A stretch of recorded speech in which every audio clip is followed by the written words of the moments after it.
Ang buhay ay isang paikot-ikot na paglalakbay ng kaligayahan, kalungkutan, mga pagsubok, at magagandang sandali.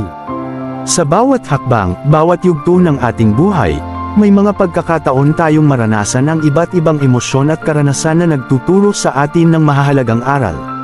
Sa mga sandali ng kasiyahan, nararamdaman natin ang tunay na kahulugan ng buhay, ang mga tawa, mga tagumpay, at ang pagmamahal mula sa ating pamilya at kaibigan.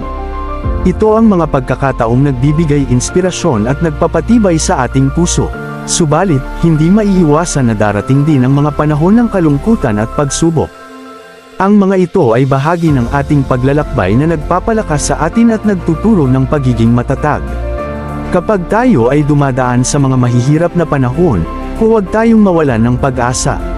Lagi nating tandaan na ang buhay ay isang paikot-ikot na paglalakbay. Ang mga pagsubok ay may hangganan at ang magagandang